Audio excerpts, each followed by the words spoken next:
I'm just Right. a leader with many failures, and I need to create a relationship with my friends that respect my failures. You don't think about having self-doubt. Am I a big enough leader to lead this company? I'm not feeling like a CEO of company.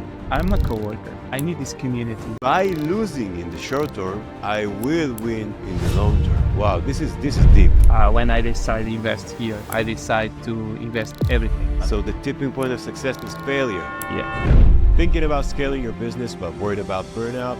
In this episode, we sit down with Rui Vieira, an entrepreneur who grew up his co-working space business fivefold in under 2 years, all while being a husband, a father of 4, and an active community leader.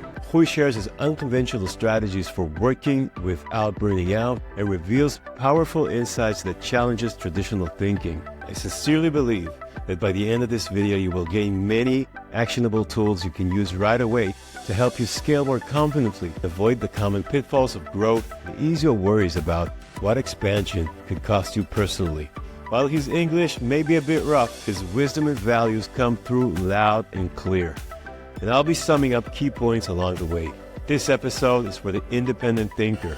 So if you're ready to move past the fear and start scaling with confidence, you don't want to miss this. Let's dive in. So today I brought you here, Rui, to try to figure out how to scale a business without feeling the burnout or sacrificing your values. And we're going to talk about managing entrepreneurial risk while honoring the family responsibilities.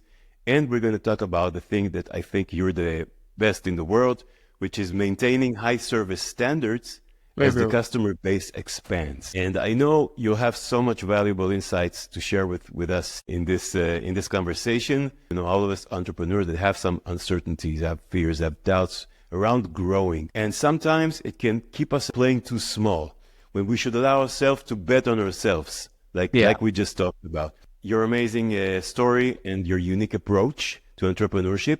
I want to start with your background, if it's okay.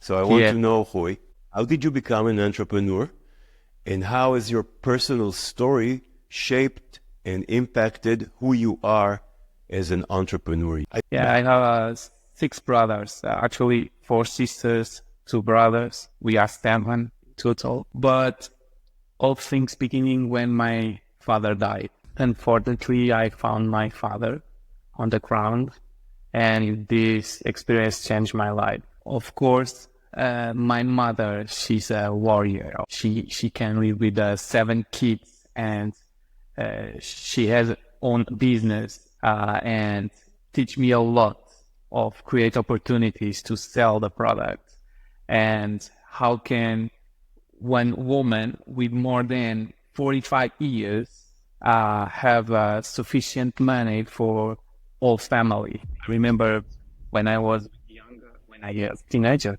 actually, I helped my mother with the business. I learned to take care of the people. What do you think in your personal story shaped the way you see entrepreneurship? I remember perfectly that I'm not a good student, but I discovered how to be entrepreneur in school. The top of the reasons that I wake up and go to school was for help more people. And I created events like a musician events and many kinds of events just for help families. We put all money together in the final of events, and we give for different families that have several problems. The first time you did something like that, what was your motivation to start creating things in the school and bringing people together and helping? Unfortunately, have a big fire inside the home, and his family don't have money for nothing. And I create a concert with 6 different bands, international concert. I was just 15 years old. Wow. And all money that we earn give to this family. And this experience makes me so happy, more than everything I experienced. That is very unique, and that explains a lot. Let's move on, and we'll have this explanation serve us in the next questions. All right, let's talk about growing the business. Although, like I said, growing sounds amazing. It's not easy. I know that. Now, I've seen you scale the business in the past 2 years, like 3 times, 4 times, 5 times? Like how much has it grown in the last 2 years since we met? How much? Probably a lot. A lot. 3 or 4 times at least, I think. Yeah. It Yes. started with my floor. I am your customer. Rent an office at your workspace. And beneath that, there was a coffee shop that was inactive. And now there are 2 floors here. There's another building with many offices. And there's a third building that you're now at with 16 offices and a deck. And it's crazy. So I want to know first how you deal with the stress factor of a business that has grown so much, so fast. It's very difficult, but I have a short answer to you. Now it's 11:36, but I already have 4 meetings, and two of these meetings was with consultants here in Toronto. You surround yourself in a supportive environment Yes. that can provide you the answers that you trust. And also, I think you're a guy that is very uniquely open about what is concerning him. Yeah. Where a lot of people, a lot of entrepreneurs, including myself, they're sometimes afraid to show weakness, even for themselves. Like, if I'm not strong, then I can't do it. If I'm not strong, I can't grow. If I'm not strong, then who am I? But I think you are uniquely open about what is concerning you, what are you not sure about, and you ask for the advice, and this is makes it easier. Am I right? So the thing is, for me, it's really difficult to share my concerns, my fears. It's difficult to me, but the thing is, if you have a safe space, you can show yourself. So I feel that we'll create a safe space for me, for you, for your wife, for your kids. So this is the building that we want to create, not a store. We want to create a safe space. And I know that is maybe awkward for most of people, but if I have a problem with my wife, I want that my kids know that I have a friend. And maybe my kids can call to Ido, "Hey Ido, my father don't talk very well with my mother. Can you help with that?" And why not? We are a community. I need this. I need that my kids are in a safe place. And, I believe on that. That's amazing. That's amazing, man. Wow. Hey guys, if you like this video, please give it a thumbs up and consider subscribing to the channel, because if you subscribe, it's going to help the channel grow and the content to get better. Okay, let's go deeper. How do you deal with business success expectations? As the CEO of the business, which you're the CEO, when you grow the business. So you need to develop new skills. You need to acquire new knowledge. When the business has grown so much in the past 2 years, did you have self-doubt? Can I be the CEO of a 3 times, 4 times bigger business? Actually, I don't feeling like a CEO of company. It's just, my feeling is like, I'm a coworker. I need this community. I don't need that people look to me and say, who created all things? Because I tell you why. This is very simple. Because the most important thing for me is people. And I don't create you. I just create conditions for you coming. And actually, my business is about people together and not just only about the brands or the money that you can earn or invest. We have to do that. But sometimes I'm not feeling like a CEO. I know that I am. I know that I have these kinds of responsibility, but I feel like a family here inside. So if you ask me how I can introduce you in a conference, for example, I can request you introduce me like a father. Rui, his father, have 4 kids, married with Leticia, and have own business, and be part of the team. You're saying don't introduce me as the CEO of this business. Introduce me as a father of kids and as a community person. If it was necessary for have a good business, have a good relation, I understand, and you can introduce me if necessary. But it's not necessary that the people doesn't know other people by the job or role. Why is it that you don't prefer to be called as the CEO of this company? Maybe because if we go to the deep meaning of our job, it's like a family together. Yeah. And in a family, the brothers with more age hitting the last, you know what I mean. So my father waiting for kids for eating, you give the food for your kids, and finally you eating. And I think the leader can waiting for others and goes the last position. Do you understand So what I mean? the Maybe. biggest is last. This is your Yes. approach. Hey guys, if you like this video, please share it with a friend and help him reach the tipping point of his success as well. Thank you. I know you for 2 years, and you have a 37th birthday, but I feel like I am discovering you just right now. Oh. I learned so much new stuff from you. And this is so unique approach. Amazing, I have to tell you.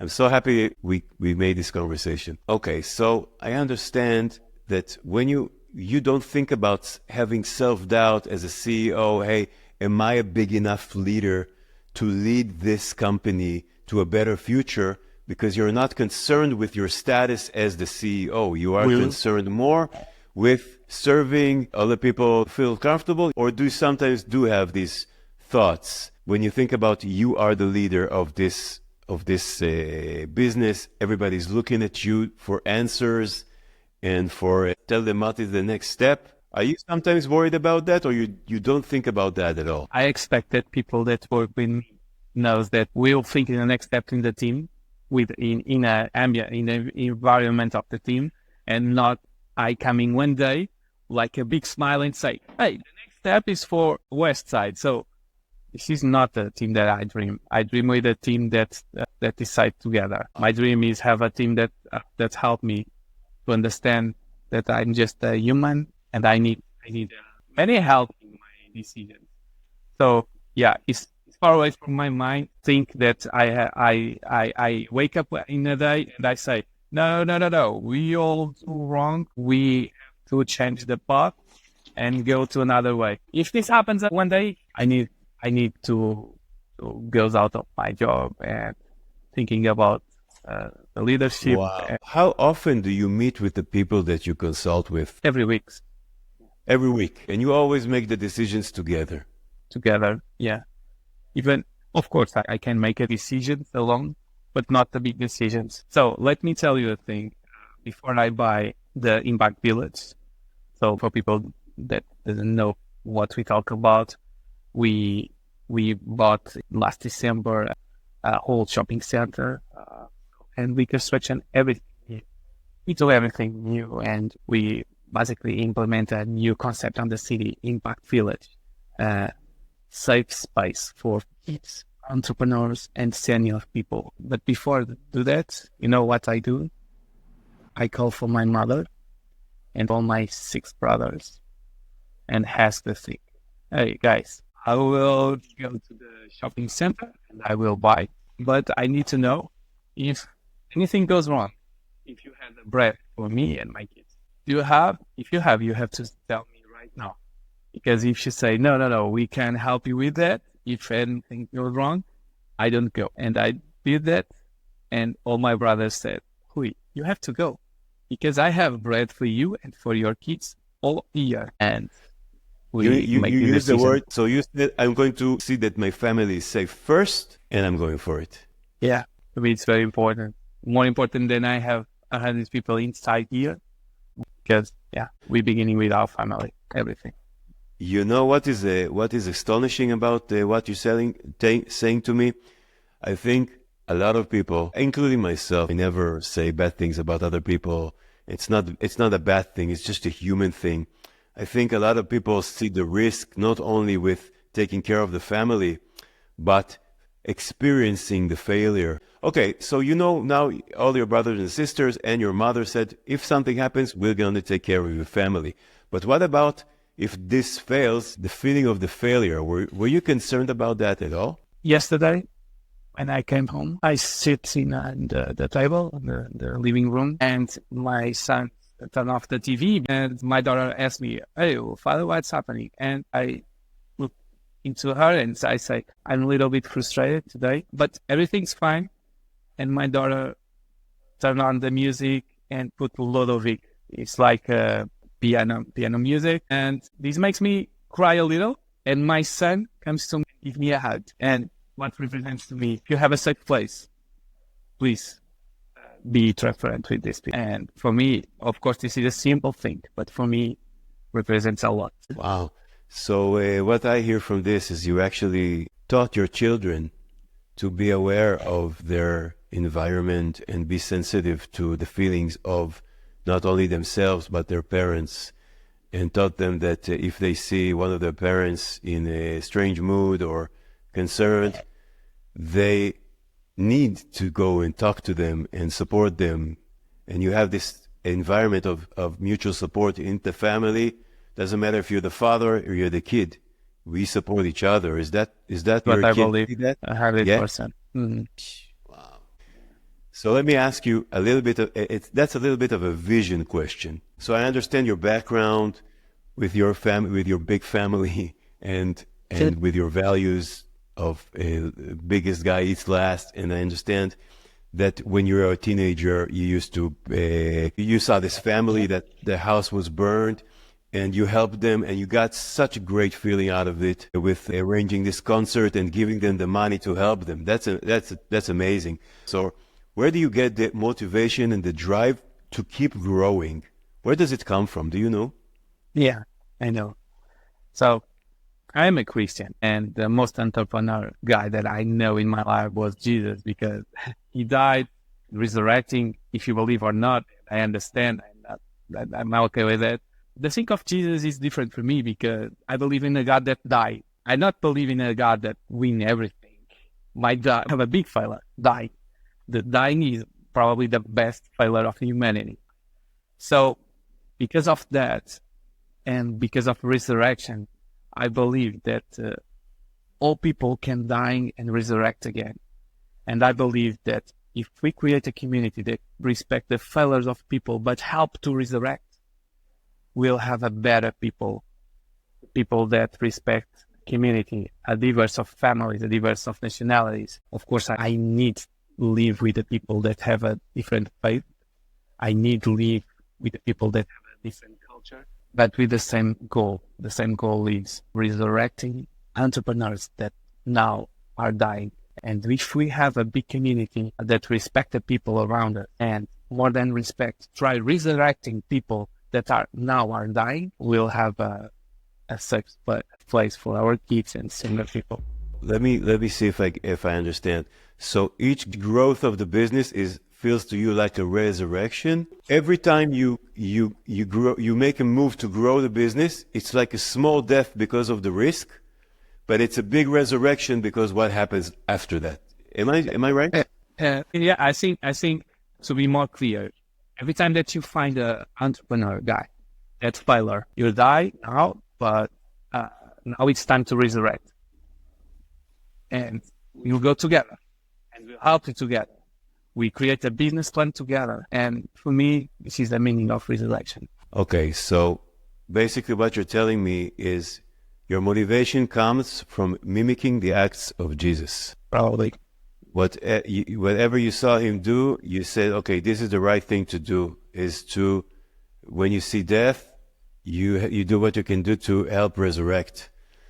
And this is your point of motivation is to be more like the God you appreciate and you follow, right? Yeah, probably. That's an amazing thing. It's lucky because imagine that I believe in a God that believes in selfish, but my God believes in people and community, believes that the perfection is imperfection. So lucky for me, of course, and I have to say thanks for my mother because it makes me believe in these kinds of God that protects the poor people. I think at the beginning, we think about provision and you don't question many things. But now I put my faith on the table. So please discuss with me and please make me doubt about my faith, make me doubt about my life, make me better. It's like that. Make me better. I have you near me because I feel, and I'm lucky with this. I have luck about it. How I can say I am lucky, right? I'm lucky because you getting better. I getting better with you. With you we do. And this is the goal in my life. Amazing.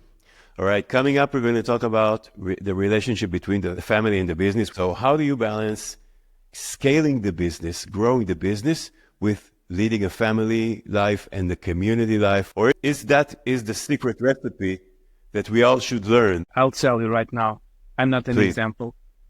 I'm not an example. Okay. I tell you why. I'll be very transparent with you. I have to respect more my wife because she's very strong. She's like a hustle. She takes care of me and my family every time. We'll do 15 years next month. And right now, I feel that my big failures is about our family. Really? And I'll try to take care of this, of course. But let me be more clear. Imagine this situation. Imagine that I died, my family died, and after that, when God or something or someone asked me, what was the most important thing of your life? I'm sure that my wife is the right answer. My wife is the right answer. If you ask me right now, my wife. But I need friends like you that help me to put water in my relationship. I need friends that respect my family because I think and I feel that our stress, our economy, our system, most of times don't have space for our family, all family, because it's not sexy. You go with your 4 kids and your wife for a conference and your kids make noise. Of course, it's not sexy, but this is real life. And my life, it's a big mess. I'm an entrepreneur because I have a big mess inside my mind. Yeah. Thank you so much for sharing that, Rui. I so admire you for saying that, because it's amazing how things look different from the outside and from the inside. Because when I see you from the outside, I see you go a lot with Letitia, and I see her here in the business, incorporated in the business, and I see you with the kids, and you tell me about going to this vacation and that vacation, and you're saying, I'm going to Lisbon to my church, I'm going to Lisbon with my family, and I'm saying, this guy, his business has grown in the last 2 years like 4 times, 5 times, and he's investing so much time in the family. How is he doing that? How is he managing to even do that? And now you're telling me it's a big mess. It doesn't look like a mess. From the outside, it looks like you got it nailed. Because we are perfect to show just what we want to show. But in front of your face, I'll tell you that I think I'm not an example for anyone. And I think the life is not making examples for people. I'm just a leader with many failures. And I need to create a relationship with my friends that respect my failures. But have you learned something new in the last year, or maybe the last 2 years? Like you said, in the last 2 years, I discovered that the most important thing is my wife. Did you learn like a new tool that helps you do better with the balancing of your personal life, your community, your church, your mental, your physical health, and growing the business? This is difficult, and I keep learning, but I try learn rest in the middle of storm. I try. It's so difficult for me because for me it's more easy. If I have a storm, I swimming more fast. If I don't have a storm, I swimming more slow. But entrepreneurship is not like that. Can you share like an example? For sure. 2 months ago, when I decided to invest here, I decided to invest everything. 20%.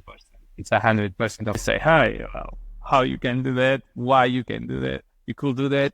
I do because we believe on that, and fortunately now we have the space full of people, so that's fine now. But at the beginning, it's not like this. Just for the taxes, I'll pay more money than ever. I never pay too much taxes that I paid in December. So it was a big challenge, a big business, a big invoice, etc. And of course, I'm not perfect. It was very difficult to be calm, but I respect one thing. I talk with this in a safe place, and I share my vulnerability with my team in the safe place. And after that, I'll be more calm.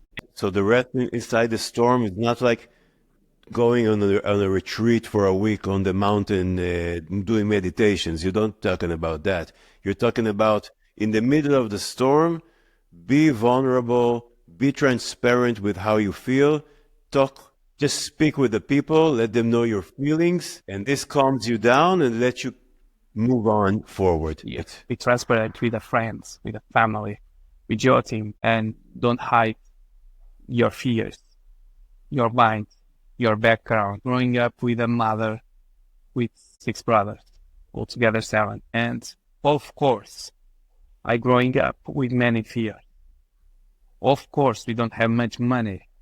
Of course, wherever I go, I have this background. And I had to share with my team, because my team deserves to know who am I. Hey guys, if you have any questions about the content you just watched, please leave a comment below the video and I promise I will address each and every one of them personally. So what's the approach to risk taking in general? Like, how do you balance the need to invest, like you said, so much money in the business with ensuring that you have enough cash to cover the expenses, the taxes, while you wait for the payment for the clients? Imagine that you're in the plane and you jump. You just will jump with the people that want to jump from the plane. And at that time, my team want to jump from the plane with me. So when you do such a big leap of faith with investing money in your business to grow it, like you did, like investing every dollar you had basically in buying this shopping mall and creating it into a shared workspace, you're saying, I'm not alone. I have my team with me. I have my family with me, and I can do it. I can do it. And if I fail, we fail. If we fail, we fail together. Yes. Amazing. And probably we will resurrect together. The thing of life is, can't stop anytime. In my business, I need to have fun because I don't believe that I'm a businessman 9 to 6, family guy 6 to 11. It's another guy in the weekend, etc. The last thing you said is very interesting. You said you're not one guy from work and one guy when you're home. You're always the same guy. You're always the same Rui, right? And you said, and if I understood correctly, you said that with taking risk in the business, you're saying you might as well go big because we might die tomorrow. Things can change at any minute, so you might as well go big. Is that what you're saying? If you don't feel fun when you create your business, I don't know if it makes sense. You have a big debt. You understand what I mean? So it allows that you feel fun working and probably have a good story for share with your friends. Maybe it's good, but your question is very difficult. And if I start working in my business, I see it's fun, I love it, I think it's a good business, it suits me. Now I'm ready to make a big leap of faith and invest big. I think yes, because you wake up with all your energy. You wake up you believe on that, and what moves my mind and moves my body and makes me alive, it's my faith. I believe on that. So before all people see Impact Village, we saw Impact Village. In grand opening, for me, it was like a big event, but the people that dream with us, it's like a second grand opening because the first grand opening was in January in our strategic meeting. Amazing. I love it. And you told me you also had some investors investing money in the project, buying offices. So what's your recommendation about someone who's trying to find investors in the business or bringing partners to have more money, but also more help with growing the business, taking some of the risk load? The thing is, relationship. I prefer a big friend than a big partner with much money. I believe that I can give you an example. If we find people that respect pilot, and for a lucky reason, if these kinds of people have money, it's the best situation because these kinds of people will believe in you, but believe that exists failure too. So it's not like investors for give pressure for your life. We talk about investors that want to have an impact, social impact, and give you trust, give you responsibility, gives you vision. Before I have investors, I have all my investors that are my friends now agreed with social impact.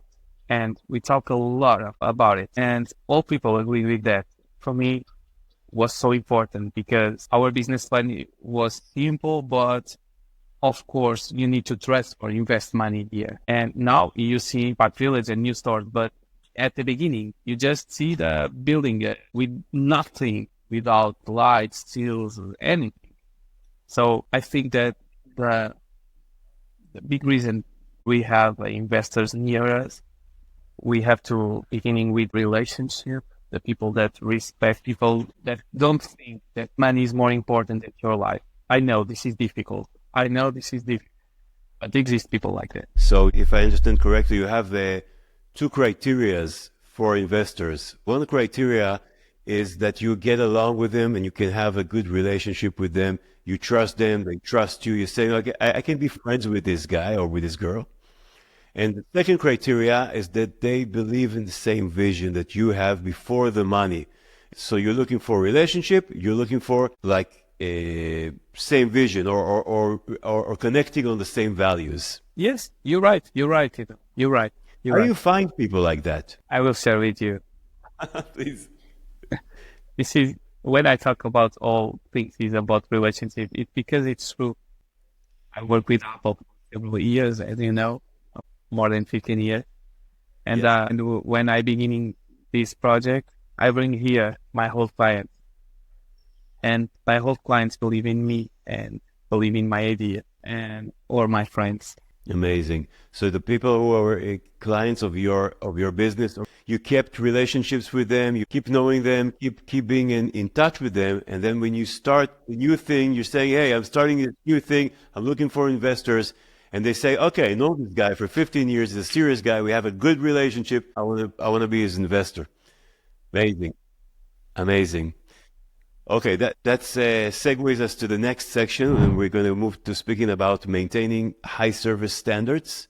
When your customer base expands, because one of the fears that many entrepreneurs have that when the business is growing, how can I serve the people as good as I've served them before? When I met you, one building, not a lot of people. In 2 years, you have 4 times, 5 times, 6 times more customers that have the same demands. And I think you are the best I've ever seen in doing this. Oh. You are the best I've ever seen with keeping clients engaged, happy and loyal. I'm one of them. And I want to know, what is your philosophy that you can share about how to maintain the standard of service and performance when the demand rises and you have more clients coming in?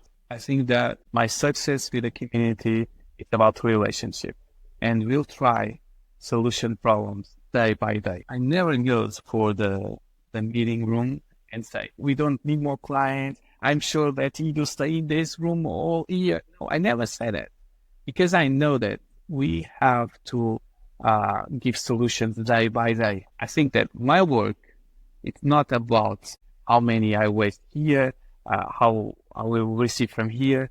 It's more about take a coffee with my colleagues and my clients, because create community, it's about trust.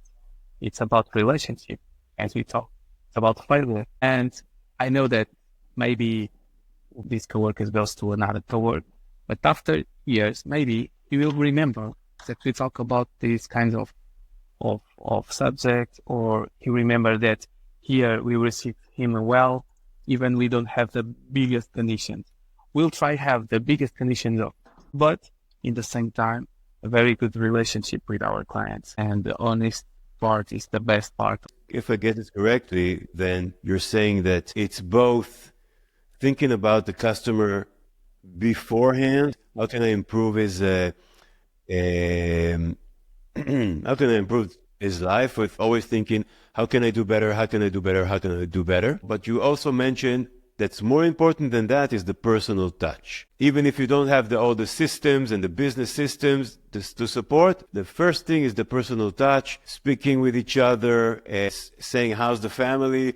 Knocking on the door and saying, good day. I just want to say good day like you do, which I love. Yeah. But how will you be able to do it when you have 3,500 offices? Yeah. Or 5,000 offices? We'll have to hiring people that love people, and not people that are very good in computer science or metrics or many things. We have to take care of our soft skills. When I will need to hire more people. And I wish I can find the people that respect you, Ido, because you are father, you are a guy, not because you have money or not because you come from Tel Aviv. I wish that I find people that look to you and give you a hug because feel that will change your life and his life. So this is what I believe. Amazing. Rui, you talked about having this team around you with people that you trust and they consult you and you have all these conversations. And you say, okay, I have instincts, but before I trust my instincts, I seek the mentorship of other people, many people, like you work with Katya. So how did you find these guys, start working with them? And I want to understand from that, like, how do I find people that can mentor me and can also be part of the team that I can consult with and can share my feelings with and be so open? Yeah, for me it was very easy. Basically, Pedro becomes coworker for more than 3 years, I think, and Katia becomes coworker for more than 2 years. So when you say coworker, they were your customers, your clients? Yeah, our clients, yeah, coworkers, Okay. yeah. So Peter works with the financial department. Katya, she's a consultant. So we know each other working together. I know incredible people at my side. This is very important for me. So in this moment, we talk a lot, and of course, we had the opportunity for talk about my job, my company, and we put our energy together. So yeah, I invite Pedro for joining us and Katya, because with the team, we can grow it more fast, as you see. So, okay, let me ask you a general question, Rui. We said in the beginning of the conversation, we talked about it yesterday, that we can't only talk about success. We have to also talk about failure, because entrepreneurship is mostly about failure and some of it is about success, right? Yeah. So can you share what, in your opinion, was your biggest failure and what did you learn? What did you learn from this? Okay, my biggest failure, it's not an action. It's like an attitude that I take sometimes. My biggest failure is about take decision alone. And sometimes I think for myself, this is a very good thing. I can't take this decision alone. And when I take these kinds of decisions alone, I take immediately the big failure of my life. And the big failure of my life is don't share my ideas with people that are near me, like my team. Why is it a failure? Yeah, I tell you why. Because I don't talk about small decisions, I talk about important decisions. It's wrong because the most of time I did the wrong decision because I decision alone. But I think this is more than this, because when I decide this, I decide again for the selfish Rui, the selfish guy, that thing that can make things alone, the guy that don't share the problems with the team, the guy that maybe can wake up and decide everything alone.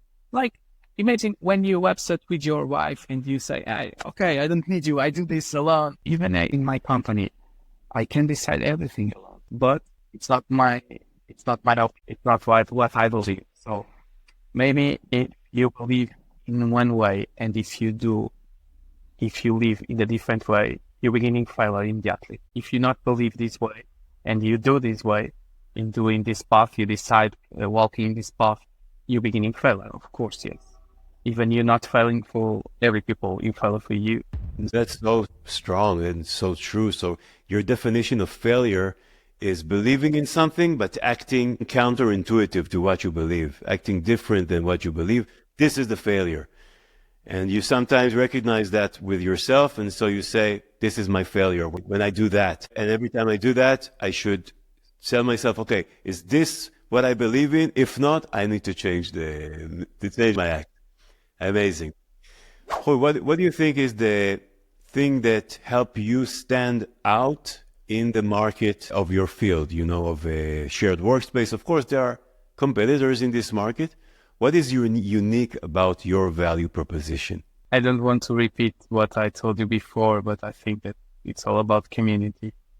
It's a health community. Respect the kids, children, our wives, people that thinking different from you and create a social impact in this city. And you think when you actually bring that to the table in the conversation and in your actions, that people feel that and they say, I can understand why Ponch is different than other co-work space, because I feel the environment, I feel the social environment, I feel the connection between the people. And it's not something that you say, it's not something that you can show on a poster, it's something that you can either feel or not when you're inside the environment. And I totally agree. I totally agree with that. Okay, so I'm sorry, but I have to ask you to speak about yourself a little bit. I know you don't like it, but I need to. So what is the personal qualities that you believe that have contributed mostly to your success, to your ability to create the dream that you've just now created? Let me think. This is a very deep question for me, and I want to be transparent with you. Growing up with a big families turns more easy the life and community when you decide to create a business in community. So you'll be awareness with a sense of father, and the father, as we talk, he think is the last guy to in the table. If you have less food, you're waiting for eating, but not just it. The father don't need to receive a hug for love the son. He gives the hug every time. Even your kids prefer play PlayStation or play something else, you'll give the hug. You're not waiting for show your love.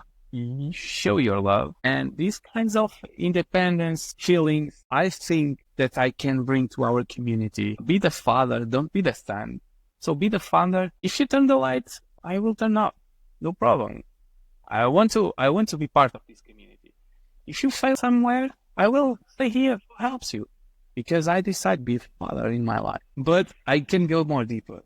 If one of both have to lose something, I prefer that you choose me.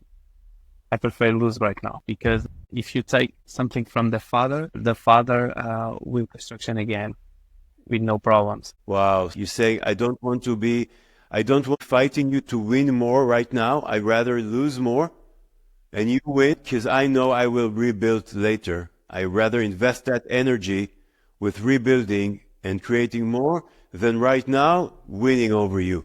Because I believe in, you remember, a God that died. So This is not the final of the road. Right. You believe in, I don't mind losing in the short term, because I know I will win in the long term. Yes. Even by losing in the short term, I will win in the long term. This is a very strong notion. Like, losing in the short term is actually a tool for winning in the long term. It blows my mind. 2 last questions, okay? Mm-hmm. I know you're burning in the sun. You're gonna be red. You're gonna hate me tomorrow. No. But you are the one that wanted to sit outside. Remember that. Yeah. I like it. If you could go back in time and give one advice to your younger self and share an advice with who is starting this business, what would you tell him? Respect your family. Take care of your family. Spend time with your family. Because if you put water on this, everything going up with more purpose. But yeah. With spending more time with your family, putting more emphasis on your family, everything feels more purposeful, and that resonates in the business and everywhere else. That's amazing. Last question. Do you know this podcast name is The Tipping Point of Success? And I don't want to explain what it means. I want to know what the tipping point of success mean to you. Failure, of course. Yeah. So the tipping point of success is failure. Yes, of course. Okay, why? Because it's after a failure that you can correct yourself. You can manage your feelings. You can do different. You can resurrect. And this is a point of success in my life. I want to thank you so much for this conversation. I have to say first, I love you very much. I love you deeply. I admire you so very much. And I think everybody that will hear it will have a lot of understandings about many things. I can't wait to share those things with more people. I have to tell you, I'm so excited. Thank you, brother. Have a great birthday. Thank you. Tell you just a thing. Sure. We love you. we love your family. You're very important for me. And Likewise. I talk about you for my friends. And all my friends know that you exist because you're Yeah? part of our family. Thank you very much. It's the same thing with me, just to know. And good luck and happy birthday, brother. Love you. Thank you, brother. Hey guys, if you like that, go check out the next interview that's going to help you reach the tipping point of your success.